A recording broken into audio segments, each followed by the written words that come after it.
Okay, what I'm going to do now is remove the cam, and I have to pull the cam sprocket off. And when you do this, you always want to have some kind of wire tied to that sprocket so it doesn't fall down inside the engine. Because you fall down inside there, you're going to lose it. It's going to be a pain in the neck. So always do this. The cam, I took all the cover pieces off, all the bolts off, all the rockers are off. The cam's going to go out that way, but I got to get this. You have to turn it. There's little notches in here, and I know you can't see it on the camera. Okay, there we go. It comes off in the direction of the cam. Okay, we can take the cam out now.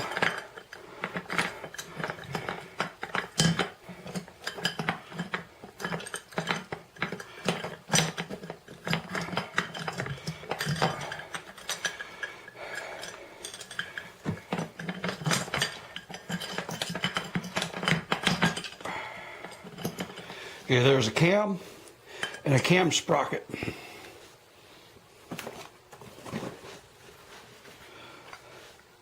These are the cam holders, and they just pull right out. And there's an O-ring. It's a seal. 1, 2, 3. There's an O-ring here, and there should be an O-ring there for balance. So let's take the other one off. Good old rubber hammer. Never use a steel hammer. You don't have to beat it real hard. Okay, it's coming loose.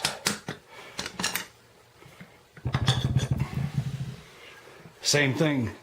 I have O-ring right here, and these are jets.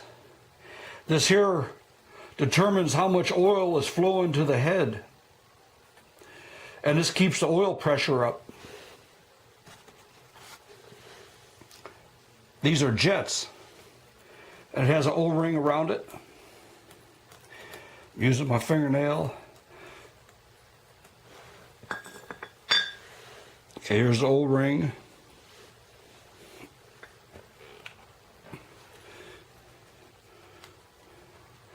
Should use a pair of needle nose to do this.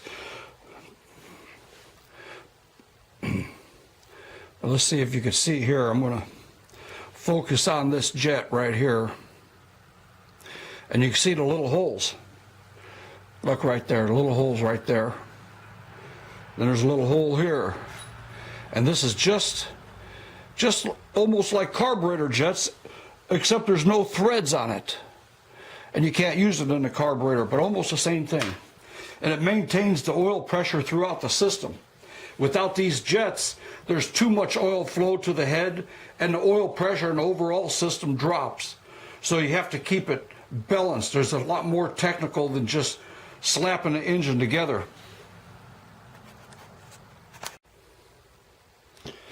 We're looking at seals 1, 2, 3, 4, 5, and 6.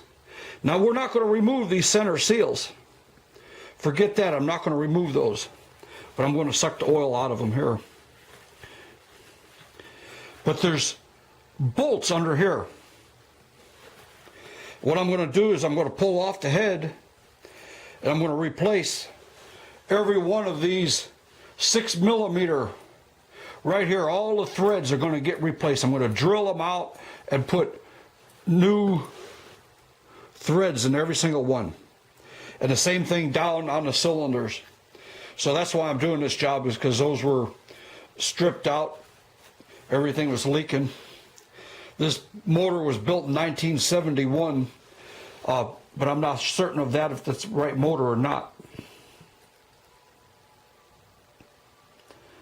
So now I'm going to remove this other seal. I don't want to damage it. Nothing comes out easy when you want it to. Okay, there's the seal. I'm using a jeweler screwdriver to remove it.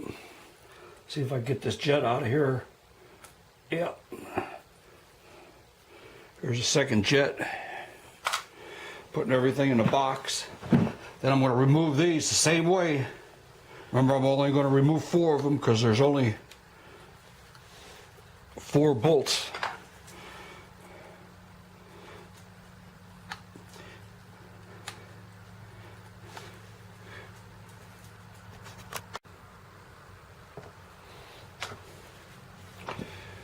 There's Queenie. She's helping. She always helps. Queenie always does a good job, don't you? You're a main mechanic here.